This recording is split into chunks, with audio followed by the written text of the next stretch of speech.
오늘 은혜 받으실 하나님의 말씀 구약성경 학개 2장 1절에서 9절 말씀입니다. 우리 사랑하는 성도 여러분들, 한 주간도 주님 은혜 가운데 평안하셨습니까? 오늘이 이제 마지막 주일이죠. 2018년도 이렇게 어느덧 진짜 마지막 주일이 됐어요. 오늘 드릴 말씀의 제목이 해방이라는 거예요. 마지막 주일 설교 제목 치고는 굉장히 좀 무거운 제목이에요. 해방이라는 단어. 그런데 한 해를 이렇게 마무리하면서 우리 성도들과 한번 참 꼭 나누고 싶은 주제이기도 합니다. 정말로 우리가 죄와 사망으로부터 해방되었는가, 그리고 그래서 그 기쁨이 있는가, 감격이 있는가. 해방됐는데도 노예처럼 살 수 있거든요. 예를 들어보면 막 아파서 병원에 갔어요. 그래서 의사가 괜찮다고, 약 먹으면 된다고, 이 약만 꾸준히 한 달만 먹어라, 그러면 괜찮아질 거다, 그럼 치료된다. 근데 병원을 나오면서 생각하는 거예요. 아니야, 의사가 잘못 진단했어. 나는 암이야. 곧 죽을 거야. 그냥 의사가 그냥 위로해 주려고 진통제 준 거야. 그리고 슬퍼하는 거죠. 우리가 일본의 식민지 생활을 하다가 해방이 됐잖아요. 근데 해방이 됐다고 이야기를 하는데도 아니야, 일본은 절대 진리가 없어. 우리 민족은 해방될 수 없어. 그리고 계속 식민지 노예처럼 사는 거죠. 사람들이 나가서 만세를 부르는데 저 사람들은 왜 만세를 부를까? 우리 해방 안 됐는데. 기뻐하지 못하는 거예요. 같이 감격하지 못하는 거예요. 아주 불쌍한 경우죠. 우리 그럴 수 있다라는 거예요. 해방이라는 단어는 어디서 구속되거나 억압돼서 자유롭게 됐다라는 거예요. 누구한테 매여 있다가 노임을 받은 거예요. 하고 싶은 거 못하고 살다가 할 수 있게 된 거예요. 특별히 어떤 힘에 의해서 억압을 당하다가 그 힘으로부터 놓이게 된 것이 해방이에요. 로마서 8장 1절에서 3절은 이렇게 말씀합니다. 그러므로 이제 그리스도 예수 안에 있는 자에게는 결코 정죄함이 없나니 이는 그리스도 예수 안에 있는 생명의 성령의 법이 죄와 사망의 법에서 너를 해방하였습니다. 율법이 육신으로 말미암아 연약하여 할 수 없는 그것을 하나님은 하시나니, 저와 여러분이 예수 그리스도로 말미암아 죄와 사망의 법에서 해방되었다라는 것을 선언해 주는 말씀이죠. 참회 기도한 이후에 제가 로마서 8장 1절 3절 말씀을 여러분에게 선언을 해요. 죄와 사망의 법에서 해방됐다라는 거예요. 누구로 말미암아? 그리스도로 말미암아. 율법의 정죄를 받았어요. 법이 있어서 이 법 때문에 우리가 죄인이 됐거든요. 그런데 하나님 해방시키신 거예요. 근데 이 해방은 우리 스스로 할 수가 없죠. 우리 스스로 자유를 얻을 수가 없었어요. 우린 할 수 없다고 성경은 말씀해요. 연약해서 할 수 없어요. 우리 장로님이 오늘 이렇게 솔로를 하셨는데, 우리 연약하여서 할 수 없고 그릇 제 길로 갔고, 우리 스스로는 이 구원을 얻을 수가 없어요. 우리 스스로 율법 지킬 수 없어요. 그래서 율법 때문에, 법 때문에 우리가 죄인이 된 거잖아요. 법이 없으면 죄인 아니잖아요. 근데 그 법 때문에 죄인이 됐는데, 율법에 의해서 유죄 판결을 받았는데, 그래서 사도 바울도 로마서 7장 마지막에 뭐라 그래요? 8장 1절 나오기 전에 오호라 나는 곤고한 사람이다. 이 사망의 법에서 누가 나를 도대체 구원할 수 있을까? 이야기는 뭐예요? 나는 스스로 구원할 수 없습니다. 누가 도와줘야 됩니다. 이 이야기거든요. 죄인이 죄인을 구하지 못해요. 배 타고 가다가 그 배가 바다에서 다 전복이 됐어요. 물에 빠졌어요. 여러분, 바다에서 빠져 있는 사람을 거기 있는 사람들끼리 누가 구해줄 수 있겠어요? 아무도 못 구해줘요. 누가 와야 돼요. 누가 오지 않으면 바다에서 빠진 배는 조금 더 견디느냐 빨리 죽냐 차이지 다 죽게 돼 있어요. 누가 와서 도와줘야 되는 거예요. 그래서 하나님이 우리를 구원해 주셔야 됐다라는 것이죠. 그래서 성경은 사람 스스로가 구원하지 못하지만 하나님이 우리를 구원하시면 구원할 수 있다라는 거예요. 그래서 예수님이 우리를 위하여 이 땅에 오셨고, 하나님은 그 예수님을 보내주신 거죠. 이 믿음을 가진 사람, 나는 스스로 구원할 수 없어, 하나님이 구원해 주셔야 돼, 그래서 예수님을 보내주셨어 라는 믿음을 가진 사람은 성경에서 뭐라고 얘기하냐면 하나님의 영으로 난 사람이다라고 이야기를 합니다. 하나님의 새로운 성령에 의해서 거듭난 사람이다. 그래서 그 하나님의 영을 받아서 영원한 생명을 누리는 거예요. 태초에도 하나님이 사람을 지으셨어요, 흙으로. 그런데 하나님께서 생기를 불어넣으셨을 때 살아있는 영적인 존재가 된 것처럼 우리도 똑같아요. 죄인들에게 하나님께서 하나님의 성령을 보내주셔야 하나님의 사람으로 살 수 있게 됐다라는 거죠.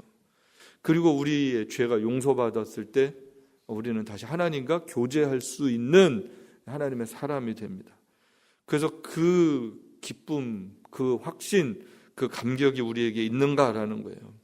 그리고 그 이후에 정말 어떤 삶을 살고 있는가. 우리 집사님 기도한 것처럼 정말 변화를 붙여놓고 있는데 정말 구원받은 이후에 우리 안에 어떤 변화가 있는가. 내가 얼만큼 변했나? 얼만큼 하나님 사랑하고 얼만큼 하나님 닮아가고 하나님 말씀에 순종하는 변화적 삶을 살고 있는가. 예, 우리의 구원은 그렇게 어정쩡하지 않죠. 확실하죠.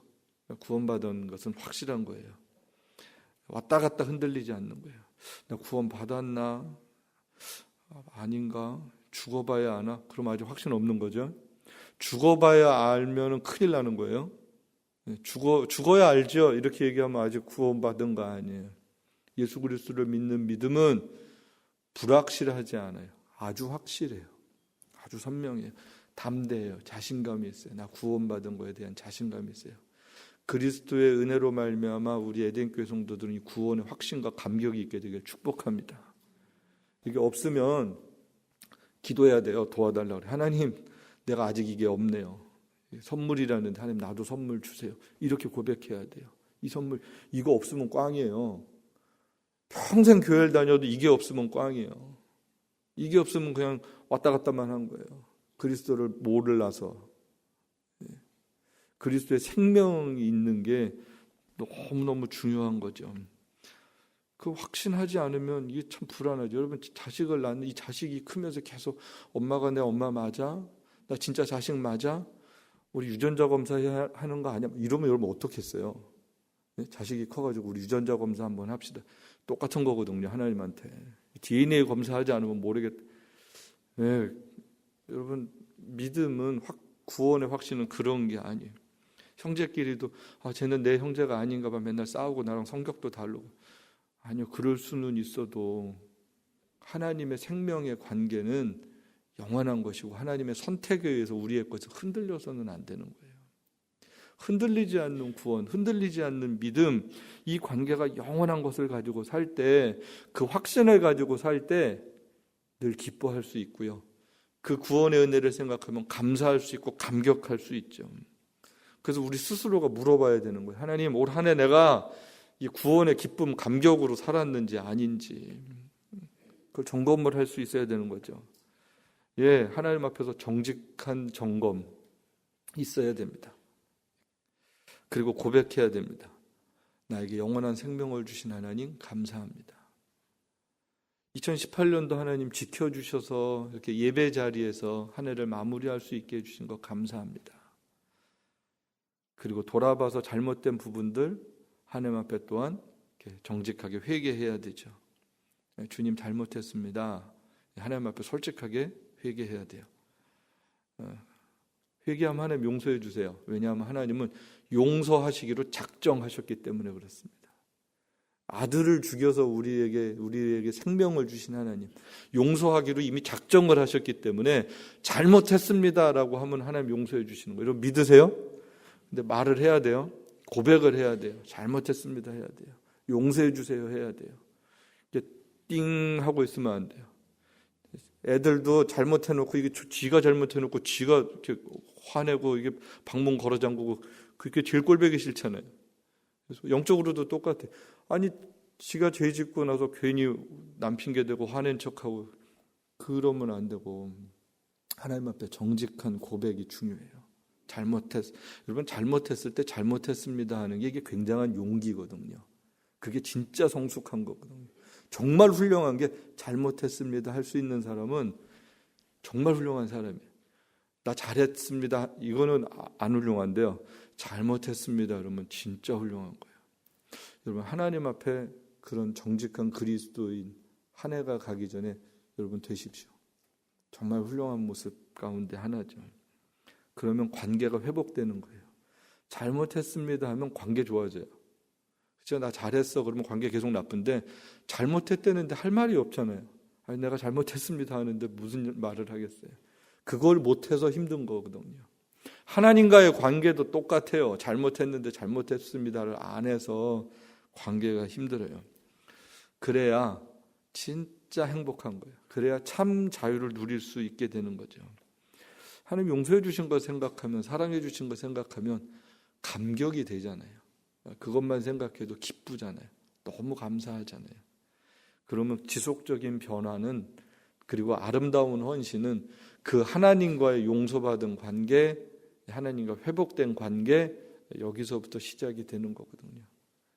그게 없으면 다른 어떤 일도 하기 어려워요. 오늘 본문이 학개서예요. 구약성경 학개 마지막에 2장밖에 없어서 여러분들 잘 모르는 내용이실 수도 있고, 배경은 이스라엘 백성들이 망해서 이제 바벨론의 포로를 잡혀가거든요. 1차, 2차, 3번에 걸쳐서 포로 잡혀가고 나라가 망해요. 북에서는 아수르에게 망했고 남쪽 유다는 바벨론에게 망해요. 그리고 나서 또 페르시아라는 굉장한 나라가, 이건 완전히 더 큰 나라예요. 아수르는 지금으로 치면 시리아 쪽, 바벨론은 이라크, 그러면 페르시아는 이란이거든요. 근데 그 아수르, 바벨론, 페르시아가 그걸 다 장악해가지고 어마어마한 제국을 이룰 때가 페르시아 때입니다. PPT를 이렇게 보면, 그래서 586년에 바벨론에게 멸망하고요. 그리고 포로로 돌아오게도 되는데 페르시아군 이만한 거예요. 그러니까 뭐 굉장히 거대하죠. 저때 하나님께서 고레스라는 왕에게 특별하게 은혜를 주셔서 이스라엘 백성들 바벨론 포로에서 돌아오게 하시죠. 그래서 1차로 돌아올 때가 보면 537년 또 536년 이렇게 학자들마다 좀 견해가 다른데 그렇게 돌아오게 됩니다. 근데 학개 선지자가 언제 사역을 하게 되냐면 저 1차와 2차 사이에 돌아오게 돼요. 그래서 1차로 돌아왔던 사람들이 막 성전 건축을 하고 노력을 많이 하는데 시간이 조금씩 지나면서 그 일이 더디어졌어요. 그리고 자기 집을 이제 살아야 되니까 자기 집을 먼저 짓는 거예요. 자기 집도 짓고 성전 건축도 하고, 그 1장에 나오는 내용이요. 그러다 보니까 자기 집은 다 졌는데 성전은 못 짓는 거예요. 그리고 성전은 이게 뭐 짓다 만 것처럼 그렇게 돼 있을 때 학개 선지자가 와서 다시금 격려해주고 독려해주는, 그래서 다시금 성전 건축할 수 있도록 해주시는 내용이 이 학개서에 있는 내용이에요. 그래서 학개서 본문을 한번 1장 3절에서 5절 한번 같이 보실까요? 여호와의 말씀이 선지자 학개에게 임하여 이르시되 이 성전이 황폐하였거늘 너희가 이때에 판벽한 집에 거주하는 것이 옳으냐? 그러므로 이제 만군의 여호와가 이같이 말하노니 너희는 너희의 행위를 살필지니라.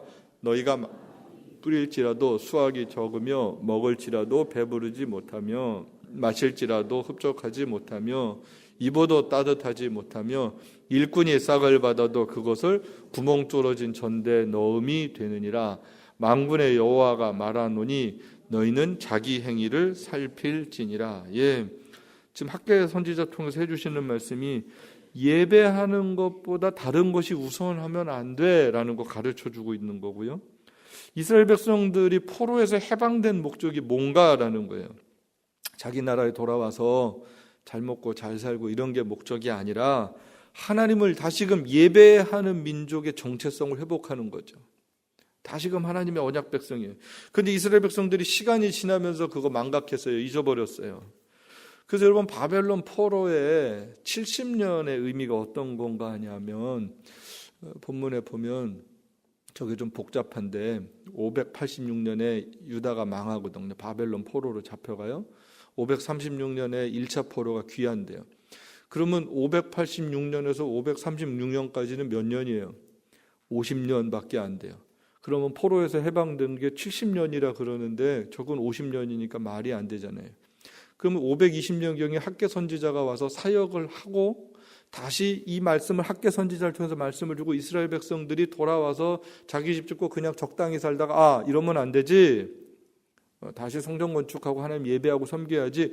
그래서 성전이 완공될 때가 516년이에요. 그럼 바벨론 포로 70년이라는 게 언제부터 언제까지를 우리가 해석을 하는 게 맞는 거예요? 잡혀가서 성전이 파괴되고 다시 성전이 재건될 때까지가 70년이라는 거예요. 그럼 바벨론 포로 70년의 의미가 뭔 거예요? 그냥 잡혀갔어, 돌아왔어, 이게 아니라 예배를 드리지 못하게 됐을 때와 다시 돌아와서 예배를 드릴 수 있게 될 때까지를 포로 기간으로 성경이 이야기하고 있다라는 것이죠. 예, 오늘 우리들에게 있어서 해방이 뭔가를 생각해 볼 수 있는, 물론 지금 성전 건축을 했어요. 그래서 오늘 2장 말씀에 보면 그 전에 솔로몬 성전 건축했던 것을 기억했던 연세가 많이 드셨던 분들이 볼 때는 이거는 옛날에 솔로몬 때 성전 같지 않고 너무 보잘것없어 보이고, 그렇죠, 다 파괴당하고 멸망당하고 그랬다가 지금 돌아와서 다시 재건을 한 거니까 이게 보잘것없어 보일 수 있지만, 그런데 그것 때문에 실망하지 말라는 거예요. 겉으로 보기에는 초라해 보일지 몰라도 지금 이전에 하나님이 함께 하시겠다는 거예요. 예, 지금 성전을 건축해서 포로 잡혀왔다 기쁘기도 하지만 좀 슬픈 역사, 그렇죠, 멸망당했다가 회복이 됐으니까 아픈 역사, 예, 그렇지만 자기네들의 역사예요. 지금 하나님께서는 건축이 크고 화려하고 작고 이런 것을 말씀하시는 게 아니었습니다. 오히려 성전 건축한 이후에 하나님께서 굉장한 축복의 말씀을 해주시는 게 오늘 읽은 2장에 있는 말씀들이에요. 2장에 있는 말씀을 보면 같이 한번 보실까요? 너희가 애굽에서 나올 때 내가 너희와 언약한 말과 나의 영이 계속하여 너희 가운데 머물러 있나니 너희는 두려워하지 말지어다. 이 성전의 나중 영광이 이전 영광보다 크리라. 만군의 여호와의 말이니라. 내가 이곳에 평강을 주리라. 만군의 여호와의 말이니라. 예, 지금 하나님께서 해주시는 말씀, 내가 너희와 언약한 말과 나의 영이 계속하여 너희 가운데 머물러 있나니, 이게 언제부터요? 너희가 애굽에서 나올 때, 출애굽했을 때, 애굽에서 해방되었을 때, 그때도 1차적으로는 해방이 됐지만 진짜 하나님과 관계가 맺어진 건 언제예요? 시내산에서 말씀으로 언약을 맺을 때요. 말씀을 주고 이 말씀으로 계약이 될 때예요. 그 언약 백성이 될 때 내가 너희들과 함께 한 것처럼 지금도 내가 너희와 함께 할 것이다 라는 말씀을 주고 계시죠. 그러면서 지금 무슨 말씀이에요? 기쁨으로 내가 너희와 함께 하고 있다. 내가 너희를 계속해서 지켜보고 있다라는 거예요. 하나님께서 이스라엘 백성들을 포기하지 않으셨다라는 거예요. 바벨론 포로 생활 70년 하는 동안 하나님이 포기하지 않으셨어요. 그들을 눈동자처럼 보호하셨어요. 그래서요, 선지자들이 다니엘 같은 사람도 있었고 모르드게 같은 사람도 계속 있었던 거예요. 그러니까 포로 잡혀갔을 때 하나님께서 그 사람들을 보내주셨고, 남아있었던 선지자들이 계속해서 있었고, 북이스라엘에도 선지자들이 계속 폐역할 때도 있었고, 아합 오므리 때 어떤 사람이 대표적으로 있는 거예요? 엘리야, 엘리사 같은 대표적인 선지자들이 그 북이스라엘에서 활동했거든요. 그러니까 끊임없이 하나님은 이스라엘 백성들을 포기하지 않으시는 거예요. 말씀을 주시는 거예요. 선지자들을 보내시는 거예요. 그러셨다라는 거예요. 그리고 그 시간 동안도 함께 하셨고, 이제 하나님의 때가 돼서 이스라엘 백성들을 하나님이 돌아오게 하신다. 그러니까 하나님은 한 번도 우리를 떠나신 적이 없다라는 거죠. 그러니까 어떻게 해야 돼요? 두려워하지 말아라. 두려워하지 말아라. 예, 지금 이스라엘 백성들 두렵죠. 한 번 침략을 당했던 사람들은 그 강대국들만 봐도 생각만 해도 두렵잖아요. 지금 주변에 강대국들 계속 있거든요. 도란은 왔지만 저 아까 지도 본 것처럼 페르시아 어마어마하고요. 남쪽에 유다 있고요. 가나안 땅에 모압 암몬 족속 계속 있고요. 블레셋 있고요. 주변에 어디 하나 만만한 데가 없거든요. 망해서 소수의 사람들이 돌아온 것뿐이에요. 그러면 계속해서 두려울 수밖에 없어요. 언제 쳐들어올지 몰라요. 식량도 부족해요. 먹을 것도 마땅치도 않아요. 지금 성전을 건축을 했지만 국가로 세워가야 되는 일, 예배도 회복되어야 하고요. 개인의 생존도 살아야 되고요. 성전을 통하여서 다음 세대 신앙교육도 해야 되고요. 할 일들이 정말 많은 거예요. 정말 쉽지 않죠. 예, 청교도들이 배 타고 넘어와서 미국 땅에서 정착해서 살면서 지금 오늘의 미국이 되기까지 굉장히 오랜 시간이 걸렸죠. 쉽지 않죠. 예, 우리 이민 와서 지금 여러분의 오늘의 삶이 되시기까지 쉽지 않으셨죠. 이민 처음 와서 그냥 영어도 배워야 되고 직업도 잡아야 되고 돈도 벌어야 되고 그 와중에 애들도 키워야 되고 뭐 하나 남의 나라 와가지고 이게 뭐 하나 다 불편했던 이민자의 삶, 정말 고단한 삶, 쉽지 않은 삶이에요. 근데 그 시간들이 지나서 오늘이 있게 됐어요. 오늘이 있게 됐어요. 예, 그 기간 동안 하나님이 함께 하셨어요. 하나님 포기하지 않으셨어요. 우리는 힘들었는데 되돌아보면 하나님이 그 나그네 삶에 함께 하셔서 오늘 이렇게 또 2018년 마지막 예배를 드릴 수 있게 된 것을 인하여 감사합니다. 오늘이 있음을 인하여 정말 하나님 앞에 감사하는 거죠. 예, 하나님의 역사하심을 우리 부정할 수 없어요. 그 하나님께서 말씀하시는 거예요. 두려워하지 말아라 말씀하시는 거예요. 두려워하지 말아라. 두려워하지 말지어다. 우리 성도들 두려워하지 않게 되길 축복합니다. 불안해하지 마십시오. 그리고 하나님께서 세 번째 평강을 약속하세요. 내가 이곳에 평강을 주리라. 내가 이곳에 평강을 주리라. 성전에서 하나님을 예배하는 주의 백성들에게 하나님은 평강을 약속하시는 거예요. 평강을 하나님이 주신다는 거죠. 여러분, 평강은 우리 노력의 결과가 아니죠. 평강해야지, 평안해야지 이렇게 해서 평안하지 않아요. 노력의 노력, 애쓰고 수고하는 거예요. 그런데 진짜 평강은 하나님이 주셔야 돼요. 예, 많은 것을 가지고도 불안해하는 사람들이 있어요.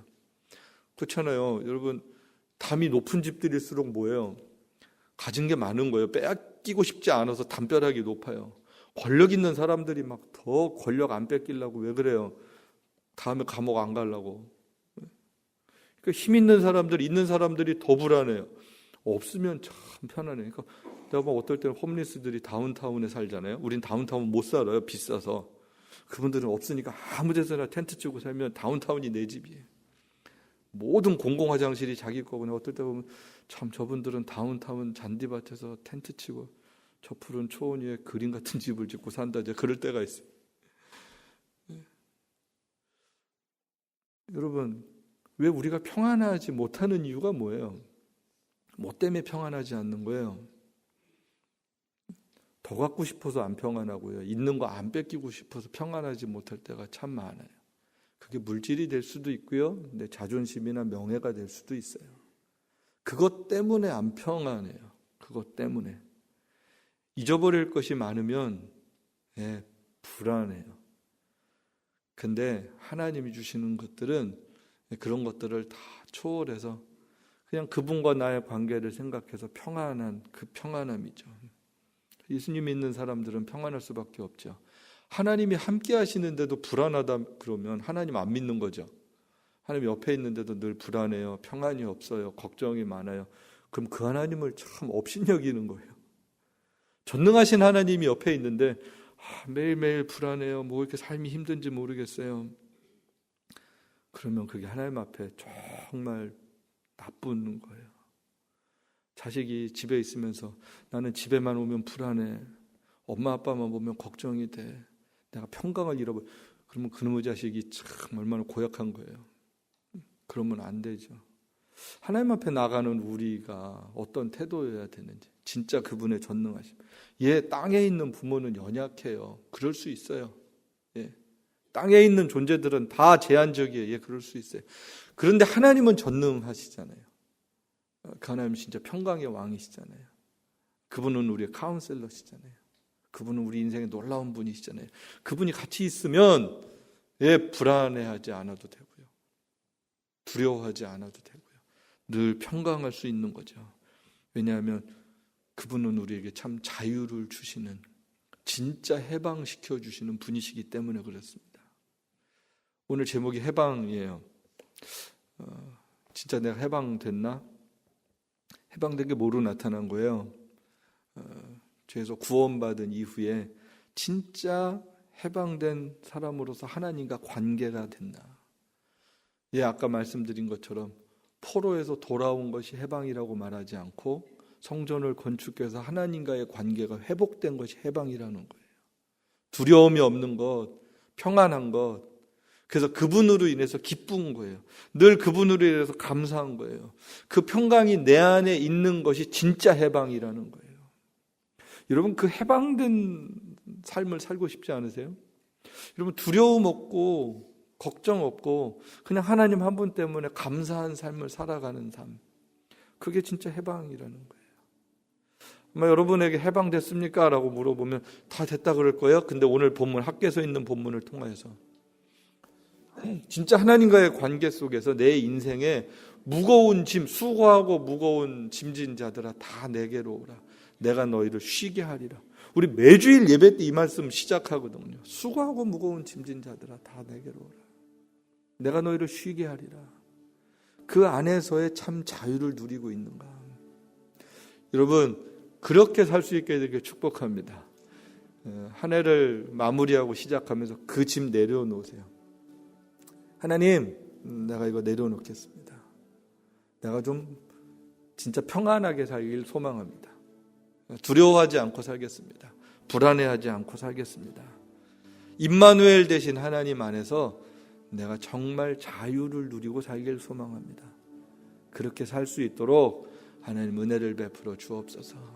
이렇게 기도하고 하루하루를 승리하는 저와 여러분 될 수 있게 되기를 주님의 이름으로 축복합니다.